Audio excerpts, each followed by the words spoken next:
So first is, what would you do if you were forced to follow a rule you think is unfair? So I know you have an idea, Miss Iligan.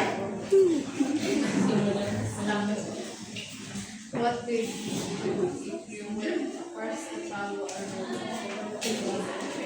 Of course, di banggit ko mo follow bisan.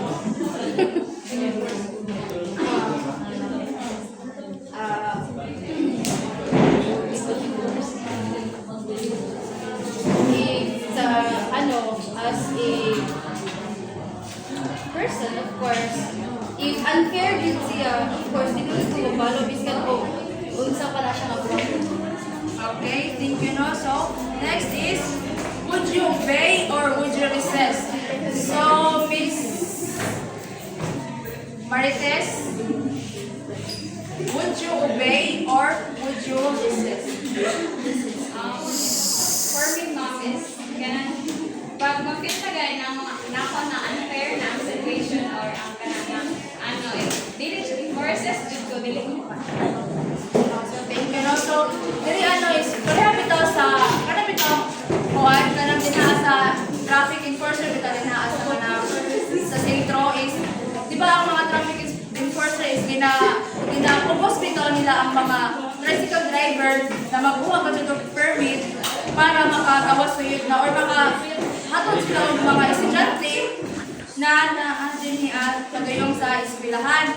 Pero naay uban ng mga traffic ng mga tricycle driver is bitaw nila gina-resist bitaw nila tungod kay kada bitaw unfair bitaw siya kay ang ruta baya sa kanang uban tricycle driver kay dili naman siya kung dinhi ara so lahi-lahi baya na so para nang dita si season ang ilang ruta is season round around batas nga na round Japan sila makahatod og kanang pasahero dinhi pero ginapupos din sila na maglukat jud og permit para lagi ko na makalusot dinhi sa eskwelahan. So, naano ba mo yung idea kung unsa ato ang topic karon? So, my topic is all about cry of balintawa or ugadlawin. So, learning objectives, please read in chorus class. At the end of the lesson, learners will be able to explain the cry of balintawa or ugadlawin, differentiate the two versions of the cry, value unity and patriotism through role play. So, thank you, no? So, before we dive into our main discussion, I have here a guide question. So, first, why would people against the government? Mr. Igos? Why would people against the government? Our government in the Philippines is kinda corrupt, ma'am, and ginahimo lang nila is like wala sila gahatag og mga kanabitaw kanang tarong nga rason kanang mubuhat sila ingana ang mga buwisa sa katao is ginabulsa lang nila and ang government is kind of fucked up. Okay, thank you, no, sa mga idea. So, next is, what usually happens when people can no longer accept injustice? So, Miss Omelda?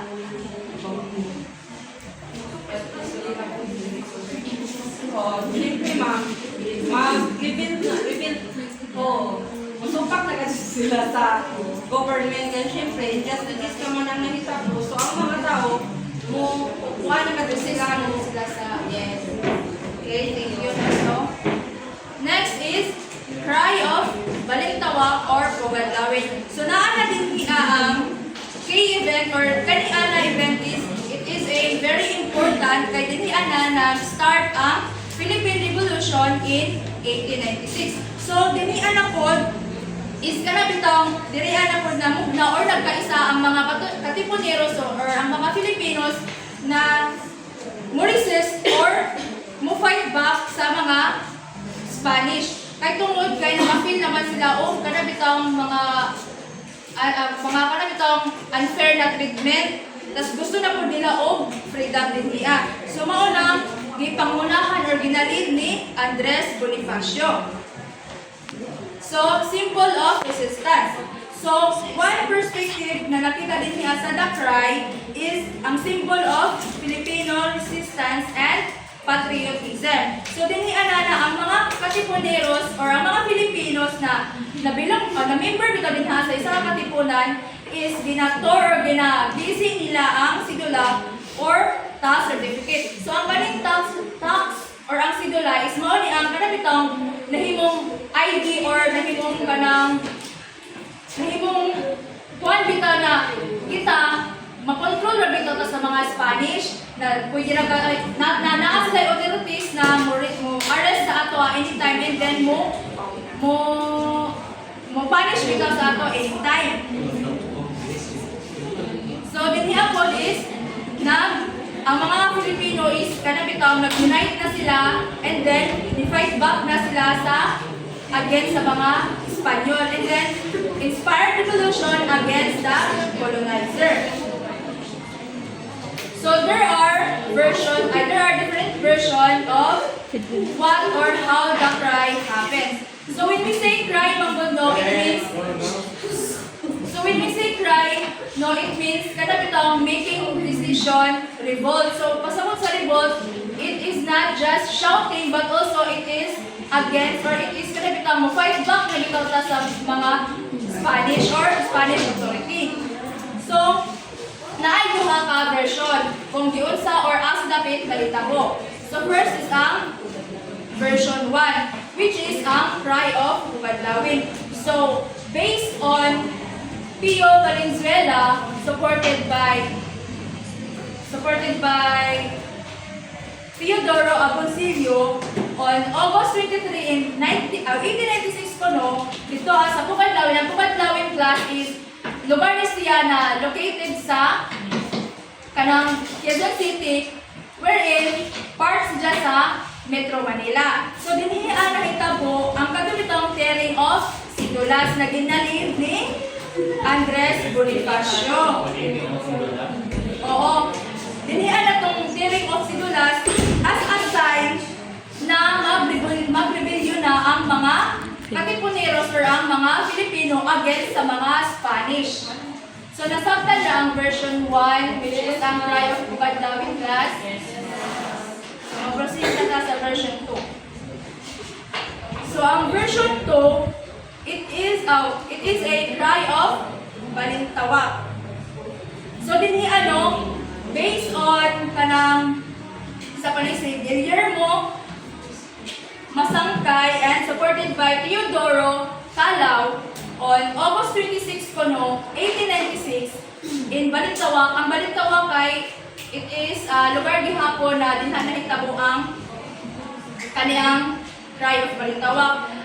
Na located gihapon siya sa Caloocan City which is ang Caloocan City ug ang Quezon City is silingan ra bitaw sila. So dinhi is ang nag-lead gihapon ni si Andres Bonifacio and then diri ana nahitabo ang first clash with Spanish or first na encounter sa mga katipuneros o between sa mga katipuneros and Spanish na mga forces. Dinhian na sila na kada bitaw ang ako na sila na naglaban-laban. So nasabtan ra ang version 2 of Cry of Balintawak class. So next is important part of Philippine history. So it is please read Miss Abreu. Important part of Philippine history. It is taught in schools as a key historical event. It is remembered as a start of the Philippine struggle for independence. It represents bravery and patriotism. So thank you. So dinhi is ang Philippine history gadyon is ginatudlo pa gadyon sa ato sa eskwelahan. Like karon, di ba until now ginatudlo pa gihapon sa ato ang history. And then diri abot is ma-remember pud nato kung giunsa sa mga katipuneros nato sa una or usang ilahang naagian or struggle sa una para lamang makamit ang ato ang independence or ato ang freedom. So, nag-represent sila of bravery and patriotism. So, naa po yung activity which is act it out, the cry of freedom. So, I will divide you into two groups. So, magbatuan ko na tayo, two groups naman. So, first, 1, 2, 1, 2, 1, 2, ito naman po. 1. 1. 1, 1. Lida. 1, 2, Saktong tayo. 1, 2, Para meron, so, ang ang group 1 is ang ilahang i-represent is ang cry of woman loving which is katong tearing of glass. Ang group 2 is ang katong ilang i-represent is ang cry of balintawak which is ang the first flash. So, kako na itong bitong first na encounter bitaw between the Katipuneros and the Spanish forces. So, baon yung rubrics class.